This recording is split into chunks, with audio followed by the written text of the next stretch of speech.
Good morning dear student, কেমন আছো সবাই? আলহামদুলিল্লাহ, আশা করছি ভালো আছো। অনলাইন ক্লাসে স্বাগতম। আজকে তোমাদের কত নাম্বার ক্লাস? 37। তোমরা সবাই জানো যে দেশের পরিস্থিতি এখন খুব খারাপ, যে তোমাদেরকে বলা সত্ত্বেও যে তোমাদের যে খাতা নেওয়ার কথা ছিল 11 তারিখে এবং 17 তারিখে পরীক্ষার কথা ছিল, তোমরা অলরেডি পেয়ে গেছো মেসেজ যে পরবর্তী তোমাদের জানানো হবে পরিস্থিতিটা স্বাভাবিক করে। আমি যদিও তোমাদেরকে পঞ্চম অধ্যায় পর্যন্ত বলেছিলাম, কিন্তু এখন যতটুকু আমি পড়াবো তোমরা সাথে সাথে পড়ে নেবে। আর তোমরা গ্রুপে আছো, আমিও আছি। তোমাদের যখনই যেটা প্রবলেম হবে আমাকে লিখে জানাবে, ঠিক আছে? আচ্ছা, আমরা কি পড়ছিলাম? অবরোহ অনুমানের একটা প্রথম ধাপ আবর্তন। আমরা জানি অবরোহ অনুমান হচ্ছে 10 প্রকার, তার মধ্যে 3টা হচ্ছে কি আমাদের সিলেবাসে আছে। আবর্তন যেহেতু একটি অমাধ্যম অনুমান, আবর্তনের সংজ্ঞা তোমরা নিশ্চয়ই পড়েছ, যে অমাধ্যম অবরোহ অনুমানে আশ্রয় বাক্যের উদ্দেশ্য এবং বিধেয়ের স্থান পরিবর্তন করে সিদ্ধান্ত নিরূপিত হয় বা অনুমিত হয়, তাকে আবর্তন বলে, এবং কোনো অর্থের পরিবর্তন করা হয় না। ঠিক আছে? আবর্তনে আমরা কি করি না? কোনো অর্থের পরিবর্তন করি না। তুমি যদি এটা ভুলে যাও, সংজ্ঞাটা মনে না থাকে, আমি আবর্তনে 4টা নিয়ম পড়িয়েছি। পেজ নাম্বারটা বলে দিচ্ছি। পেজ নাম্বার হচ্ছে, আবর্তনের নিয়মের পেজ হচ্ছে 140, পেজ 140। ঠিক আছে? আর ইয়ে ছিল 6.4, 6.4। আগে নিয়মগুলো পড়ে নেবে, ঠিক আছে? কি ছিল? আবর্তনের আশ্রয় বাক্যে, আমি একটু উদাহরণটা লিখে দিই। যেমন ধরো, সব মানুষ হয় মরণশীল।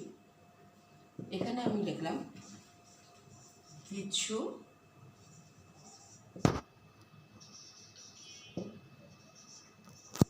মরণশীল প্রাণী হয় মানুষ। আমি বলেছি আগে, আবর্তনের আশ্রয় বাক্যকে কি বলা হয়? আবর্তনীয়। ঠিক আছে? আবর্তনের আশ্রয় বাক্য হচ্ছে আবর্তনীয়। আর সিদ্ধান্ত কি? আবর্তিত। আচ্ছা, আবর্তনের আশ্রয় বাক্যের উদ্দেশ্য সিদ্ধান্তে বিধেয়। এটি সিদ্ধান্তে বিধেয়, এটা হচ্ছে প্রথম নিয়ম। আবর্তনের দ্বিতীয় নিয়ম হচ্ছে আশ্রয় বাক্যের বিধেয় হচ্ছে সিদ্ধান্তের উদ্দেশ্য। ক্লিয়ার? আবর্তনে গুণের কোনো পরিবর্তন হয় না, অর্থাৎ আশ্রয় বাক্য যদি সদর্থক হয়, সিদ্ধান্ত সদর্থক হবে। আশ্রয় বাক্য যদি নর্থক হয়, সিদ্ধান্ত নর্থক হবে। এই 3টা নিয়ম একেবারে ঠোঁটে রাখায়।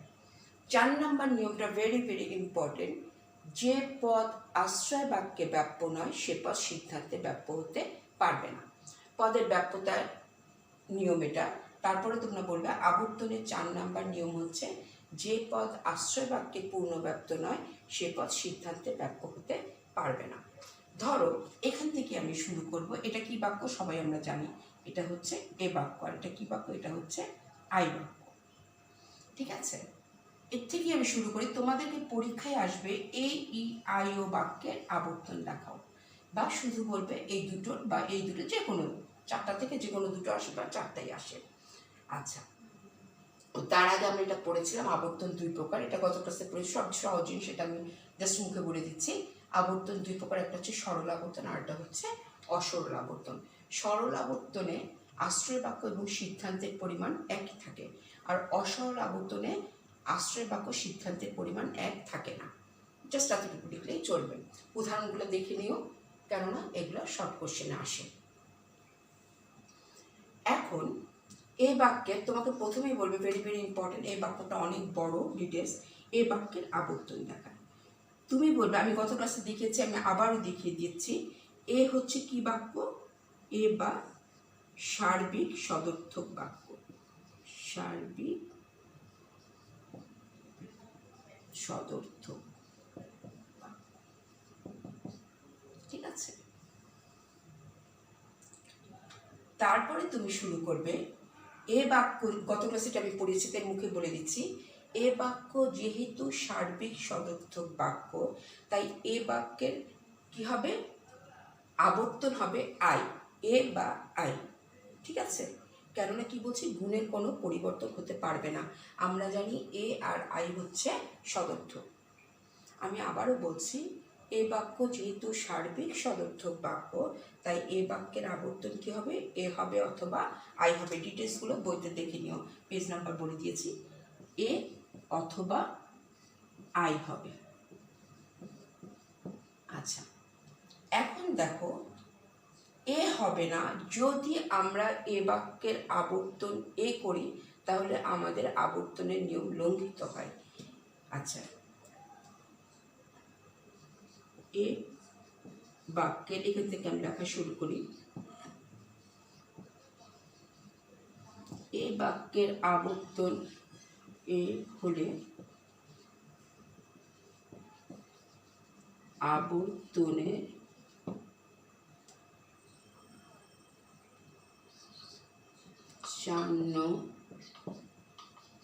নিয়ম লঙ্ঘন করা হয়, কেননা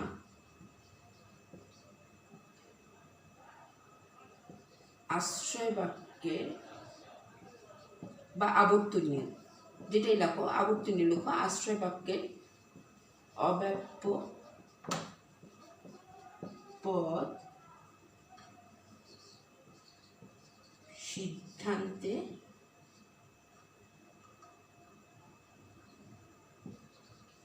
এসে ব্যাপ্য হয়ে যায়। মানে আশ্রয় বাক্যে যে পদ অব্যাপ্য থাকে, সিদ্ধান্তে তা ব্যাপ্য হয়ে যায়। কিভাবে ব্যাপ্য হয়ে যায় দেখো, আমি এখানে মুছে আমি লিখে দিচ্ছি।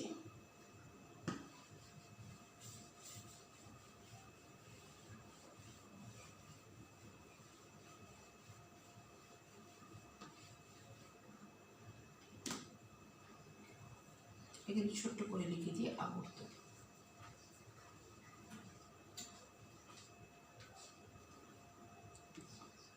মানে আমি এটা তোমাদের বোঝাচ্ছি, এর থেকে কেন এ হবে না। যেমন ধরো, সব মানুষ হয় মরণশীল। আমি এখানে নিলাম সব মরণশীল প্রাণী হয় মানুষ। আচ্ছা, দেখো এখানে এর থেকে, কারণ দুটাই সদর্থক, তোমরা এখন বলতে পারো মিস কেন এ বাদ দিয়ে আপনি আইতে গেলেন। এখানে আমি এ আই এর উদাহরণ আছে, এটা এ এর, কেন এর থেকে এ হবে না দেখো, আমরা কি বলেছি, এর উদ্দেশ্য এর বিধ হবে। ঠিক আছে, এর বিধ এর উদ্দেশ্য হবে। ঠিক আছে, দুটো নিয়ম লঙ্ঘন হয়েছে, লঙ্ঘন হয়নি, ঠিক আছে। গুণ একই হবে, 3 নম্বর নিয়মটাও ঠিক আছে। 4 নম্বর নিয়মটা আমি কি বলেছিলাম, যে পদ আশ্রয় বাক্যে ব্যাপ্য হবে না, মানে অব্যাপ্য হবে, সে পদ সিদ্ধান্তে ব্যাপ্য হতে পারবে না। এখানে দেখো, আমরা সবাই জানি এই বাক্যের কি ব্যাপ্য, আমরা এভাবে শিখতে বলেছি। প্রথমটা উদ্দেশ্য, এখানে যদি ছোট্ট করে মনে না থাকে লিখি উদ্দেশ্য, এখানে লিখি বিধেয়। এই বাক্যের উদ্দেশ্য ব্যাপ্য, বিধেয়, অব্যাপ্য। মনে না থাকলে এখানে একটু লিখে রেখো, উদ্দেশ্য ব্যাপ্য, বিধেয়, অব্যাপ্য। এই যে অব্যাপ্য মরণশীল, এখানে উদ্দেশ্য হিসেবে ব্যবহৃত হয়। আমরা জানি এই বাক্যের উদ্দেশ্য ব্যাপ্য, তাহলে কি হয়ে যাচ্ছে, ব্যাপ্য হয়ে যাচ্ছে। এখানে ছিল অব্যাপ্য, এই অব্যাপ্যটা এখানে এসে কি হয়ে যাচ্ছে, ব্যাপ্য। 4 নম্বর নিয়মটা কি ছিল, যে পদ আশ্রয় বাক্য অব্যাপ্য, সে পদ সিদ্ধান্তে ব্যাপ্য হতে পারে না। তাই আমি এই কথাটা লিখছি, এ বাক্যের আবর্তন এ হলে আবর্তনের 4 নম্বর নিয়ম লঙ্ঘন করা হয়। অর্থাৎ তারপরে তুমি যদি তোমাকে পরীক্ষায় এ আর এবং আই আসে, শুধু দুইটা আসে, তখন তুমি ডিটেলস লিখবে, তখন তুমি 4 নম্বর নিয়মটা এখানে লিখবে। এখানে তুমি ধরো এই উদাহরণটা লিখবে, এখানে এ বাক্যে বিধেয় পদ মরণশীল অব্যাপ্য। আমরা জানি এ বাক্যের উদ্দেশ্য ব্যাপ্য, বিধ অব্যাপ্য। এখানে বিধেয় পদ অব্যাপ্য হওয়ায়, এখানে যদি আমরা এ বাক্য নেই, বিধেয়টা সিদ্ধান্তে এসে কি হয়ে যায়, উদ্দেশ্য হয়ে যায়। কিন্তু আমরা জানি এ বাক্যের উদ্দেশ্য পদ ব্যাপ্য, ফলে আবর্তনে 4 নম্বর নিয়ম লঙ্ঘিত হয়। তো বাকি তিনটা নিয়ম ঠিক আছে। উদ্দেশ্যের জায়গায় উদ্দেশ্য, বিধেয়ের জায়গায় উদ্দেশ্যের জায়গায় বিধ, বিধের জায়গায় উদ্দেশ্য, গুণ একই রকম। জাস্ট 4 নম্বর নিয়মটা লঙ্ঘিত হচ্ছে। এই কারণে আমরা এ বাক্যের সিদ্ধান্তে ব্যাপ্য হয়ে যায়। এই কারণে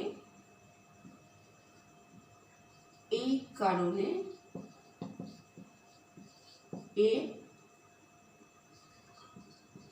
বাক্যের আবর্তন হবে আই। এখন আই বাক্য যদি আমি নেই, খেয়াল করো, আই বাক্য কি হয়, যেহেতু বিশেষ সদর্থক কিছু, সদর্থক আছে কিছু হয়, আর এ বাক্য সব হয়। সব মানুষ হয় মননশীল, কিছু মননশীল প্রাণী হয় মানুষ। তোমাদের কি মনে পড়ে আই বাক্য কি হচ্ছে? দুটো পদই অব্যক্ত। আই বাক্যে এর বিপরীত ছিল ও, আয়ের বিপরীত ছিল, হ্যাঁ, এর বিপরীত ছিল ও, আর ইয়ের বিপরীত ছিল আই। তো যাই হোক, আই বাক্যের দুটোই অব্যক্ত। এখানে দেখো মননশীল পদটা, এ বাক্যের বিধেয় পদটা অব্যক্ত, ঠিক আছে। এখন আমি যদি এটা আই বাক্য নেই, এখানেও কিন্তু অব্যক্তই থেকে যায়। এখানে আই বাক্য নিলে অব্যক্ত থাকে, কেননা এই যে এখানে সূত্র অনুসারে আই বাক্যের উদ্দেশ্যটাও অব্যক্ত। তাহলে মনে থাকবে, তাহলে এখানে কোনো কিন্তু নিয়ম লঙ্ঘিত হচ্ছে না, ঠিক আছে। এখানে কোনো নিয়ম লঙ্ঘিত হচ্ছে না, কেননা এই অব্যক্ত পদটা এখানেও অব্যক্ত। আর 4 নম্বর নিয়মে কি ছিল? অব্যক্তটা ব্যাপ্য হতে পারবে না, এখানে অব্যক্তটা ব্যাপ্য হয়ে যায় এই থেকে এ নিলে। তাহলে এই বাক্যের আবর্তন হবে কি? আই। সবসময় মনে রাখবে, ঠিক আছে। তাহলে আমরা কি শিখলাম? এখানে আরেকটা দিচ্ছি কি, প্রতীকী উদাহরণ দিয়ে আছে। তোমরা আগে বাস্তব উদাহরণগুলো ভালো করে পড়ো। বাস্তব উদাহরণ যদি বুঝতে পারো, তাহলে প্রতীকী উদাহরণ তুমি এমনি বুঝতে পারবে। তাহলে আমরা এখন চলে যাব ই বাক্যের আবর্তনে। তবে এটা খুব ধীরে ধীরে পড়বে। একটা পড়ার পরে তুমি এটা গণিতের মতো দেখতে পাচ্ছ, তুমি নিজে নিজে না দেখে পড়বে। তুমি লেখাগুলো পরে লেখো নিজের মতো করে, আগে বুঝে নাও। এর থেকে এতে গেলে আবর্তনের 4 নম্বর নিয়ম লঙ্ঘিত হয়, ঠিক আছে। এটা করে নাও। এর থেকে আইতে গেলে নিয়ম লঙ্ঘিত হয় না, তখন তুমি তোমার নিজের ভাষায় লিখে দাও, ঠিক আছে। তাহলে আর মুখস্থ করতে হবে না। এখন আমি চলে যাই ই বাক্যে। এটা আমি বইয়ের পিছনে আরো ডিটেলস অনেক আছে, আমি পরে এইগুলো ডিটেলসগুলো পরে পড়াবো, হ্যাঁ। বইয়ের ধারাবাহিকতাতেই আমি পড়িয়ে যাচ্ছি।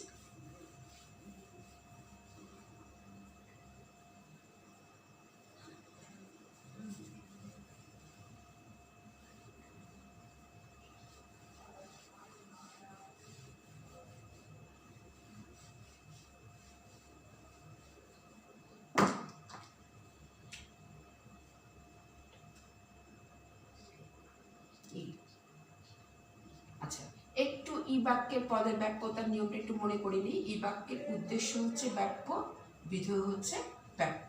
টিক দিয়ে আমি ব্যাপ্যতা বোঝাই, ক্রস দিয়ে আমি অব্যাপ্য বোঝাই। একটা ই বাক্যকে কি বলা হয়? ই, এখানে লিখে নিই, ই বা সার্বিক নর্থ। সার্বিক নর্থ। ই বাক্যের আবর্তন হবে ই বাক্য।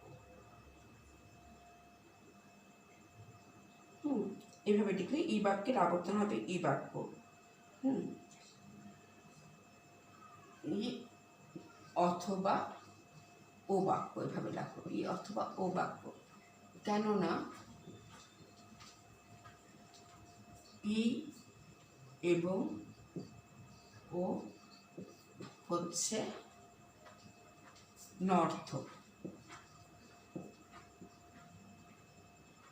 তবে যে ক্ষেত্রে ই আবর্তন করা যায়, সেক্ষেত্রে ও এর প্রয়োজন নেই। মানে ইট থেকে যদি তুমি ইতে যেতে পারো তাহলে ওতে যাওয়ার দরকার নেই। আমরা এর থেকে এতে যেতে পারি নাই, কেননা আবর্তনের 4 নম্বর নিয়ম লঙ্ঘিত হয়। কিন্তু আমি এখন দেখাবো ইট থেকে যদি ইতে যাই তাহলে কোনো নিয়ম লঙ্ঘিত হচ্ছে না। তাই বলছে ইট থেকে যদি ইতে আবর্তন করা যায় সেক্ষেত্রে ওতে যাওয়ার ওর প্রয়োজন নেই। এখন আমি একটা ই বাক্য লিখি, দেখো, কোনো মানুষ নয় নিখুঁত। তাহলে আমি এখানে আরেকটা ই বাক্য লিখলাম, কোনো নিখুঁত ব্যক্তি নয় মানুষ। ও আমি একটা জিনিস লিখতে ভুলে যাচ্ছি, আমি ওই সাইডে লিখলাম না, এদিক থেকে লিখে দিলাম। এটা হচ্ছে আবর্তনীয়, আবর্তনীয়, এটা হচ্ছে আবর্তিত, ঠিক আছে, তো ওই সাইড দিয়ে লিখে দিও। এখন দেখো তুমি তোমার কাজ হচ্ছে কি উদাহরণগুলো লিখবা আর 4টা নিয়ম লিখবা। এখানে দেখা যাচ্ছে বর্ণনাগুলো আমি বলে দিচ্ছি, বই থেকে পড়ে নিও। এখানে দেখা যাচ্ছে আবর্তনীয়ের উদ্দেশ্য পদ, আবর্তিতে বিধেয় পদ, ঠিক আছে। আবর্তনীয়ের বিধেয় পদ, আবর্তিতে উদ্দেশ্য পদ, তাও ঠিক আছে। আবর্তনীয় 3 নম্বর নিয়ম অনুযায়ী আবর্তনীয় ই বাক্যের আবর্তনীয় হচ্ছে নর্থক, আবর্তিত নর্থক। এবং এখানে কোনো অব্যপ্য পদ এখানে এসে সিদ্ধান্তে, আশ্রয় বাক্যের কোনো অব্যপ্য পদ সিদ্ধান্তে এসে ব্যাপ্য হয়নি। যেমন ধরো ই বাক্যের এইটাও ব্যাপ্য, এইটাও ব্যাপ্য। এখন যদি আমি উল্টায়ও দিই, অর্থাৎ এই নিখুঁতটাকে এখানে নিয়ে আসি, এটাও ব্যাপ্য হয়, এটাও ব্যাপ্য হয়, কেননা এটা তো দুটাই ব্যাপ্য। তাহলে আমরা কি পেলাম? ই বাক্যের আবর্তন হচ্ছে ই বাক্য। তাহলে এখানে আবর্তনের যেহেতু কোনো নিয়ম লঙ্ঘিত হয়নি, সুতরাং ই বাক্যের আবর্তন কি হবে? ই হবে। মনে থাকবে, ঠিক জ্যামিতির মতো তুমি লিখলে, তুমি যা বুঝলে তুমি সেটাই লিখে দিবে, তবে বই থেকে ভালো করে বুঝে নিও, ঠিক আছে। তবে আগে নিচে বুঝবে ভালো ভালো করে, না বুঝলে আমাকে কমেন্টস করবে, গ্রুপে আছে গ্রুপেও লিখে দিবে। এবং এটা যদি তুমি বুঝতে না পারো আবর্তন, তাহলে পরে যে আমি প্রতিবর্তন এবং প্রতি আবর্তন পড়াবো তুমি কিছুই বুঝবে না, ঠিক আছে। তাহলে আজকে আমরা কি পড়লাম? প্রথমটা, এই বাক্যের আবর্তন হচ্ছে আই বাক্য আর ই বাক্যের আবর্তন হচ্ছে ই বাক্য। এখন আমি 3 নম্বরে চলে যাব, আই বাক্য।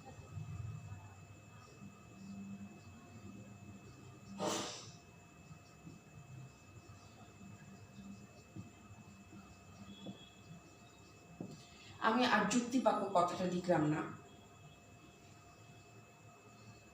আচ্ছা, এখানে বলবে যে আই বাক্যের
আই বা বিশেষ সদর্থক। আই বাক্যের আই বাক্য যেহেতু বিশেষ সদর্থক, তাই আই বাক্যের আবর্তন হতে পারে আই বা এ। কিন্তু এই কথাগুলো বইতে লেখা নাই, আমি পরবর্তী ক্লাসে আবারও বুঝিয়ে দিব, আজকে শুধু মনে রাখো। কিন্তু এতে যেতে পারবো না, কারণ এগুলো বইতে না লেখা নাই, তোমরা নোট করে ফেলবে। কারণ আরোহ অবরোহ অনুমানের সিদ্ধান্ত আশ্রয় বাক্য থেকে কখনোই বড় হতে পারে না। আমরা জানি এ হচ্ছে সার্বিক, আই হচ্ছে বিশেষ। এখন আই যদি আশ্রয় বাক্য হয় তাহলে কিভাবে আমি সিদ্ধান্ত এ নিব? আই থেকে তো এ বড়, সুতরাং কিন্তু দুটোই কিন্তু সদর্থক। আমি বলেছিলাম সদর্থক থেকে সদর্থক হতে পারবে, তো আই থেকে আমি যেতে পারবো না। আমি পরবর্তী ক্লাসে আমি এটা লিখে বুঝিয়ে দিব। হ্যাঁ, জাস্ট এই কথাগুলো তোমরা মনে রাখো। আই থেকে আই হবে, আই থেকে এ নয়, কেননা আর তার আগে তোমরা এইটা চারটা ভালো করে পড়ে ফেলবে। এ ই আই ও কোনটা ব্যাপ্য কোনটা অব্যাপ্য, আর এইটা পড়ার সময় তোমরা উপরে উপরে লিখে ফেলবে, যেমন ঠিক দিয়ে উদ্দেশ্য ব্যাপ্য, বিধেয় অব্যাপ্য, দুইটাই ব্যাপ্য, এটা দুইটাই অব্যাপ্য, এটা অব্যাপ্য, এটা ব্যাপ্য। এইটা লিখলে এটা তোমার ধরতে তোমার সুবিধা হবে, ঠিক আছে? আর লিখতে লিখতেই তোমার মনে পড়ে যাবে। আজকে এ পর্যন্তই, যতটুকু পড়িয়েছি খুব ভালো করে পড়বে, না বুঝলে কমেন্ট করবে। ভালো থাকো সবাই, আল্লাহ হাফেজ।